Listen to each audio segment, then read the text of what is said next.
নমস্কার, আমি সর্বরী রুদ্র।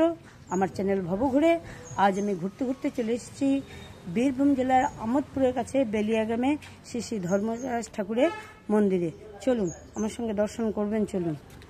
বহুকাল আগে ব্রজসুন্দরী দেবাংশী নামে এক মহিলা এই গ্রামেরই এক মাঠ থেকে শ্রী শ্রী ধর্মরাজ ঠাকুরের শিলা মূর্তি পান এবং পরে তিনি এখানে এই গ্রামে এনে প্রতিষ্ঠা করেন।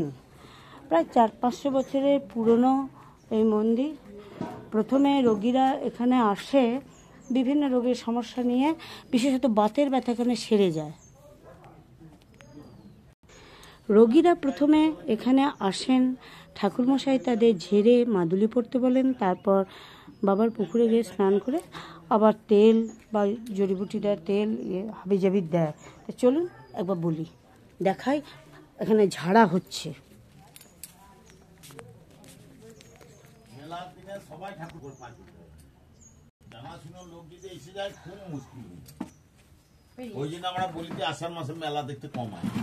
দেখুন, পুরোহিত মশাই এখানেই রোগীদের ঝেড়ে দেন। প্রথমে ঠিক ঠিক ঝেড়ে দেবো, আগে ঝেড়ে দিয়ে ঝাড়া দেওয়ার পর একটু তেল দেবো, তেলটা মাখবেন, মাখার পরে ওখানে গিয়ে স্নান টান করে পুজো টুজো দিয়ে এসে তেল ওষুধ নিয়ে চলে যাবেন। আচ্ছা, শুধু বাতের ব্যথাই সারে নাকি অন্য কিছু? এখানে শুধু বাতের ব্যথা। আচ্ছা, তাও মোটামুটি কিরকম সময় সারে এরকম আছে? মানে তেল নেওয়ার কত সপ্তাহ পরে? 2 থেকে 3 মাসের মধ্যে একদম ক্লিয়ার। আচ্ছা, একদম সেরে যাবে। আচ্ছা, এই ঘোড়াগুলো কি মানতের ঘোড়া? সব মানসিক দিয়ে গেছেন, যারা ভালো হয়ে গেছেন তারা দিয়ে যান। শুধু ঘোড়া নয়, অনেক কিছু দিয়ে যান। আচ্ছা, শুনেছি কাজী নজরুল ইসলাম এখানে এসেছিলেন, বামা খেপা এসেছিলেন, লোক পাঠিয়েছিলেন, লোক পাঠিয়েছিলেন। আর কাজী নজরুল ইসলাম নিজে এসেছিলেন, ওনার স্ত্রীর বাতের ব্যথা সেরেছিল। সেরেছিল। আচ্ছা, ঠিক আছে, আমি দেখে নিচ্ছি। দেখুন, ঠাকুর মশাই ওনাকে ঝাড়বেন। এইখানটা ব্যথা করে? সব ট্রেনে ধরে আছে মাজাটা। কি নাম বলুন আপনার? কাশ্যপ গোত্র।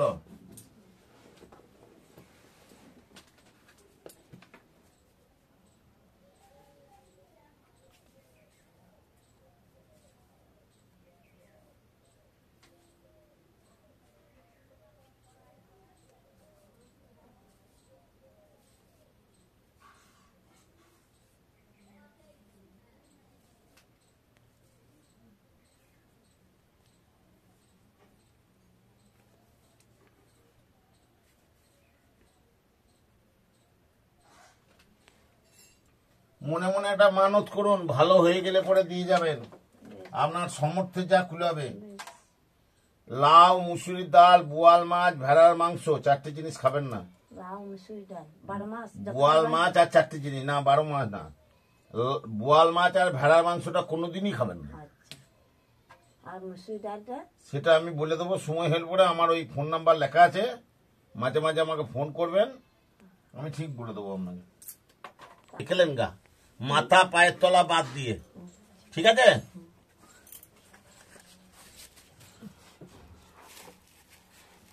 ঠাকুর মশাই, হ্যাঁ বলুন। এই যে নিয়মগুলো ওনাকে বললেন, আর একবার বলুন তো। এই তেলটা মানে ওই মাটি কি বললেন? ওই যে গাছটা আমি দেবো, আচ্ছা, ওই গাছটা বাড়িতে গিয়ে 7টা ভাগ করে নেবেন। আচ্ছা, 7টা ভাগ করে নেওয়ার পর একটা ভাগ নেবেন, ওর সঙ্গে একটুখানি তেঁতুল দেবেন, পুরনো তেঁতুল, আর বাবার মৃত্তিকা ওখান থেকে নিয়ে আসবেন, এতটুকু মৃত্তিকা দেবেন, দিয়ে জল দিয়ে ওকে প্লেন করে বাটবেন। বাটার পরে ওকে গরম করে ফুটিয়ে নেবেন। ফোটানোর পর আপনি যেরকম সহ্য মতো লাগাতে পারবেন সেই রকম যেখানে যেখানে ব্যথা আছে প্রলেপ দা করে চাপিয়ে দেবেন। চাপানোর পরে 1 ঘন্টা রেখে দেবেন। রাখার পর ওটা ছাড়িয়ে ফেলে দেবেন। প্রত্যেক দিন একবার করে লাগাবেন, 7 দিন। চলুন মন্দিরে আর এসে পড়েছি। চলুন। আর এই মন্দিরের সেবায়িতরা প্রায় 15-16 ঘর আছেন। তাঁরাই পূজা বংশ পরম্পরায় করেন, ওষুধ দেন বাতের ব্যথার। ওই ব্রজসুন্দরী দেবী স্বপ্নাদিষ্ট হয়ে এই ওষুধ পেয়েছিলেন এবং বংশ পরম্পরায় এখন সেবায়িতরা দিয়ে থাকেন। চলুন মন্দিরে যাওয়ার আগেই দেখুন মিষ্টির দোকান, এখান থেকেই সব পুজোর ডালা কিনে নিয়ে যান। আর এমনি ভক্তদের পুজো দেওয়া হয়ে গেলে খাবারের দোকান। এই দেখুন বিরাট বড় একটা বটবৃক্ষ, সুপ্রাচীন বটবৃক্ষ, প্রচুর ঝুড়ি নেমেছে। এই গাছের নিচেতেই ভক্তরা তাদের মানসিক করা ঘোড়া, কাঠের ঘোড়া, তারপরে মাটির ঘোড়া দিয়ে যান। চলুন সেগুলোও দেখাবো আপনাদেরকে। এখান থেকে পুজোর ডালা পেতে পারেন।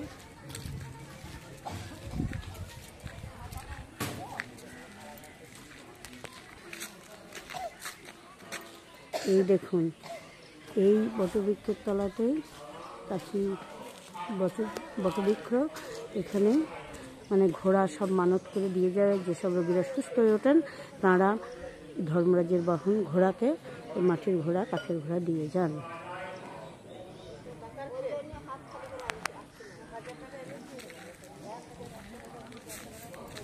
উনিশশো 1939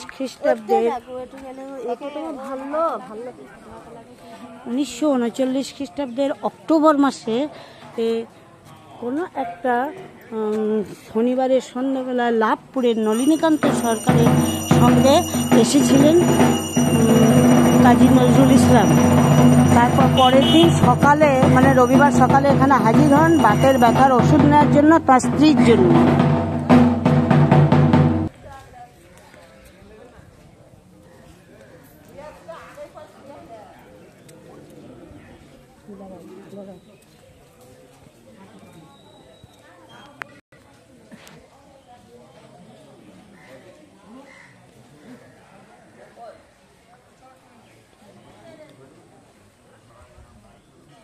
এই দেখুন তসলা, এখানে বলিও হয়। আর তাছাড়া এই উর্বর মাটি ভক্তরা মাখে একে চান করে।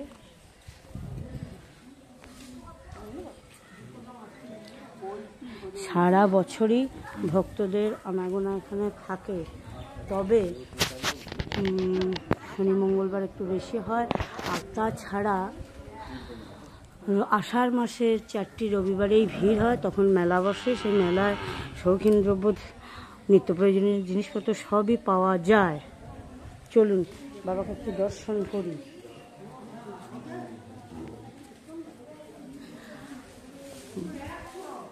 বৈশাখ মাসের বুদ্ধ পূর্ণিমার সময় বাৎসরিক পুজো হয়।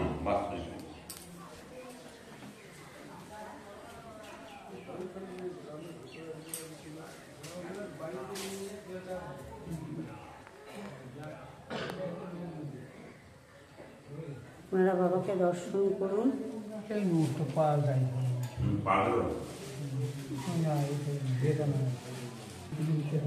বীরভূম জেলা থেকে তো বটেই, পাশের সব জেলা থেকেও রোগীরা আসেন। তাছাড়া বিহার ঝাড়খণ্ড থেকেও আসে, এমনকি বাংলাদেশ থেকেও রোগীরা আসে এখানে বাতের ব্যথার ওষুধ নিতে। এবং তারা সুস্থ হয়ে তাদের মানসিক মতো ফল, মিষ্টি, বস্ত্র, টাকা পয়সা সব বাবাকে দিয়ে যান। অনেকে পাঁঠা বলিও দেন।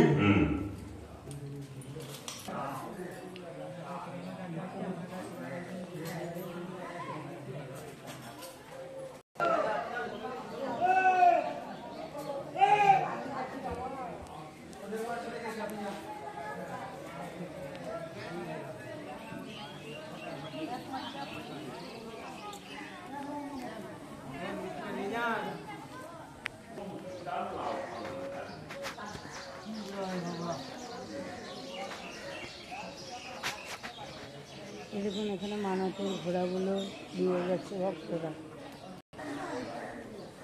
এটাই ধর্মরাজের মন্দির, এখানে পুজো হয়, আপনারা তো দেখলেন। আর ওদিকেও মা তারার মন্দির আছে, যাব, চলুন।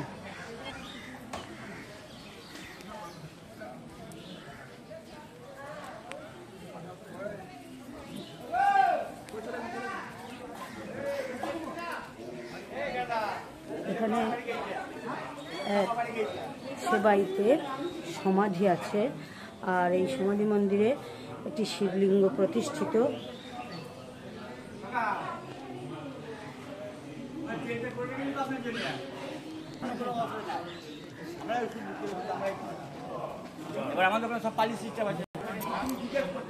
দেখুন মা কালীর মন্দির, মা তারা, তা এখানে পুজো হয়। এখানে সামনেই তসলা, বলির ব্যবস্থাও আছে। এখানেও অন্য সেবায়িতরা বসে আছেন, বাতের ব্যথার তেল দিচ্ছেন। এখানে সব সেবায়িতরাই প্রতিদিন তেল দেন।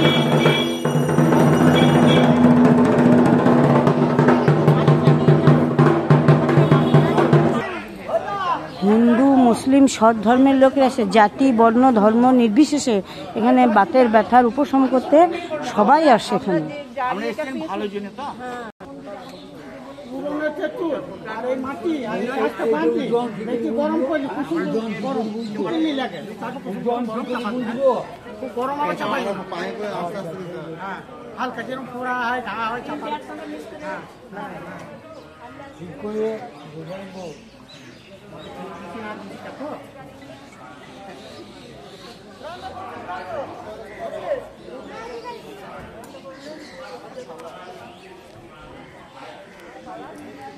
দেখুন দেখুন মন্দিরের পিছনেই ডালার দোকান।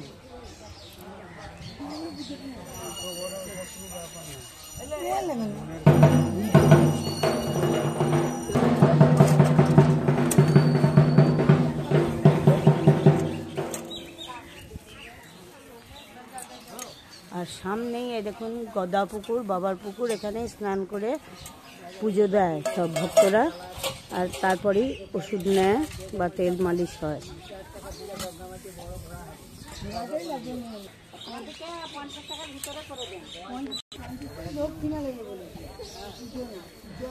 এখানে অনেকগুলি ঘাট আছে, সেখানে স্নান করছেন সব।